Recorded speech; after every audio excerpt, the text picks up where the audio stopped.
মুখাপেক্ষী হব না।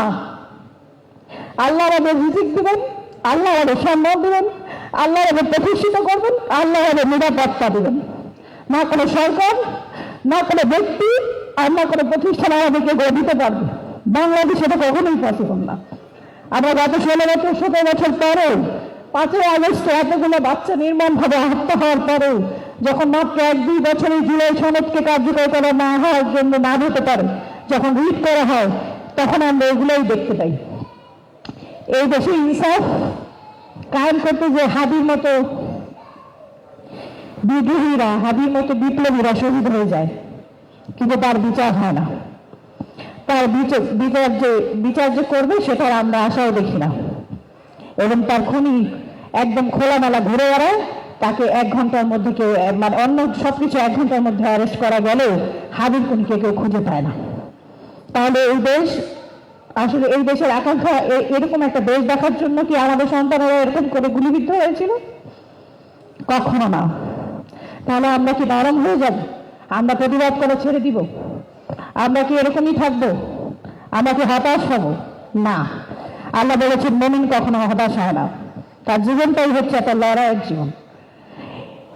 আমাদের শহীদেরা সেই 17 বছর ধরে গুম খুন হওয়া, ছোট ছোট ছেলেপেলেরা, মাদ্রাসার ছেলেরা, গণহত্যা, হেফাজতে গণহত্যা, পিলখানা হত্যাকাণ্ড, সবকিছু আমাদেরকে শিখিয়েছে আমরা কখনোই মাথা নত করবো না।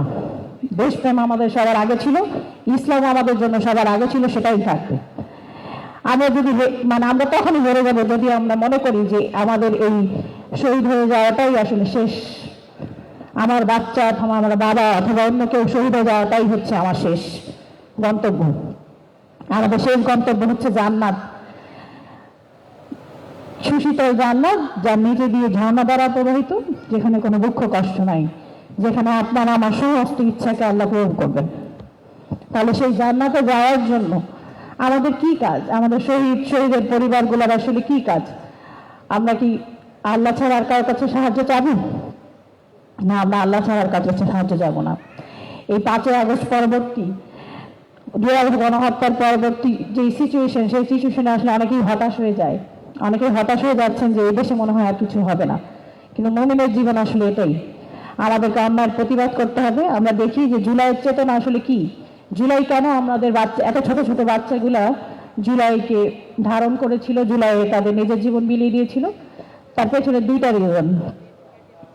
এক হচ্ছে এই যে আমরা দেখি কোরআন এবং হাদিসে বলা হয়েছে যে আমল বিল মারুফ এবং নেহি আনিল মুনকার, অর্থাৎ তোমরা সৎ কাজের আদেশ দাও এবং অসৎ কাজ থেকে নিজেকে, অন্যকে বিরত রাখো, নিজেকেও বিরত রাখো।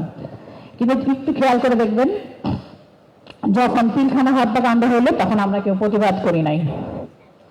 যখন আমাদের মতো, আমার আব্বুদের মতো ইসলামী ব্যক্তিত্ব, সাইদি চাচার মতো ইসলামী ব্যক্তিত্বদেরকে বিচারিক হত্যাকাণ্ডের শিকার করা হলো বিনা বিচারে, একদম ওপেন, কোনো এভিডেন্স ছাড়াই জোর জবরদস্তি দিয়ে দেওয়া হলো ফাঁসি, তখন আমরা কেউ প্রতিবাদ করি নাই।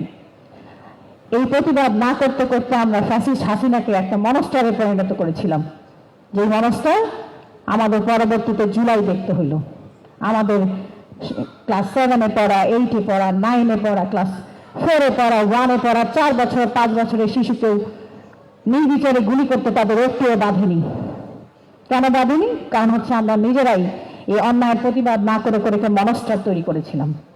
ঠিক সেরকম এখনো যদি আমরা এই একই কাজ করি, যে আমরা অন্যায়ের প্রতিবাদ না করি এবং ন্যায়ের পথে না থাকি, তাহলে আমরা আরো অনেক মনস্টারের জন্ম দিব, যারা ভবিষ্যতে আরো অনেক 5ই আগস্টের বা জুলাইয়ের মতো গণহত্যার আবার শিকার হইতে হবে।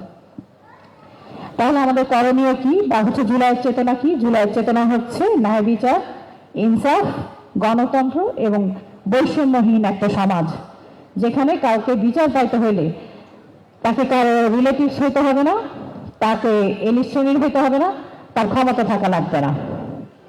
এরকম একটা ইনসাফপূর্ণ এবং সাম্য ও মানবিক মর্যাদাপূর্ণ সমাজের জন্য আমরা সবাই লড়াই করবো আজীবন, এবং আল্লাহর কাছে দোয়া করব যেন আল্লাহ আমাদের যারা শহীদ হয়েছেন, আমাদের পরিবারের সবাইকে জান্নাত তো দিবেনই, এবং তারা 70 জন মানুষের জন্য সুপারিশ করতে পারে। আমরা কতই না সৌভাগ্যবান।